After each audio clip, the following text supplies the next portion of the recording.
Jake, do you want to do the Greta Van Fleet? We'll do the Billboard News. Sure, yeah. Hello, we're Greta Van Fleet. I wasn't ready. All right, well, you tell me when you're ready, you f***. Hello, we're Greta Van Fleet. And you're watching Billboard News.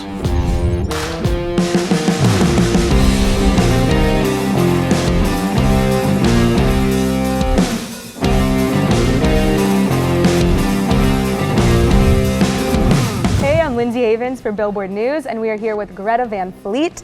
What is up, guys?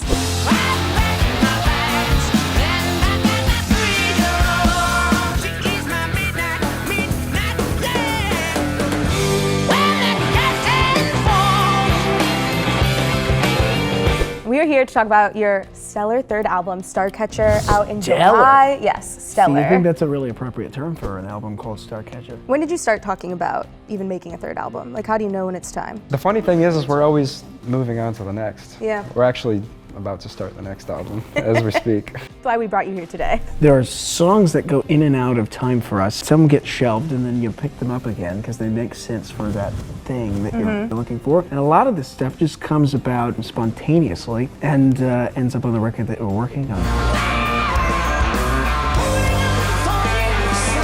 The Starcatcher record was something that we were working on about the time of the Strange Horizons tour that we did. That was, I think, when it kind of, is that correct? I think that's how we knew it was the right time, is we were like, we actually have to start at the next thing. We're starting to lose our minds. I think the exciting aspects of what this record holds for us was we were coming out of the Battle at Gardens Gate, which is a very cinematic, orgasmic concept. Oh, wow. You know, it was cool. Oh, That was the idea behind it anyway. So we were like, now it's time, I think, for us to revert back to the page of rock and roll and what that means and what does this truly mean for our generation. Wow, you guys are poets. Yeah. This is beautiful. Would you dare to meet the master?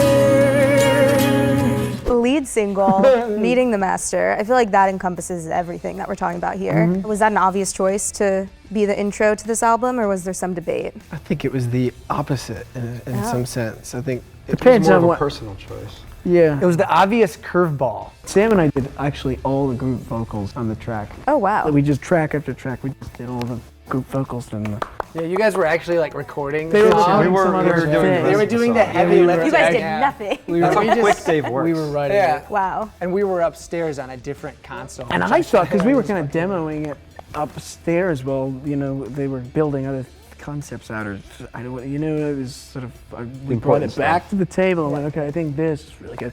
And I was under the impression we were going to redo the group vocals anyway, but Dave really was like, no, this is great, this is the group vocals. Just send it from this computer to that Send it, computer. yeah.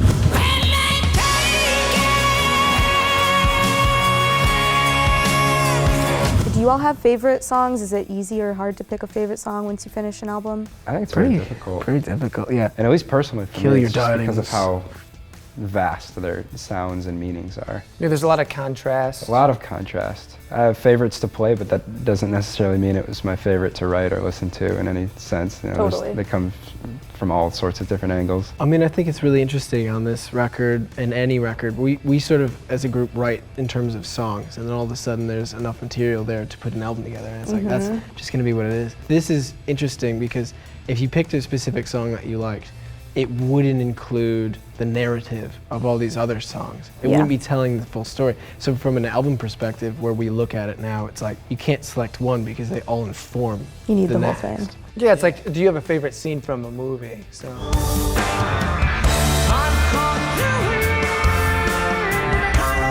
Obviously, a world tour is coming. You have 2 dates with Metallica in the fall. When you think about a band like that, what comes to mind first? Consistency, longevity. You have to have a lot of passion to be able to do something for so long and be so good at it. I've talked to Lars about getting older. He says, I have to work 5 times as hard to just even get to the level that I was at decades But he's ago. a perfectionist. But he's They're so all good. kind of that way. They're all perfectionists. Yeah. And they take what they do very seriously.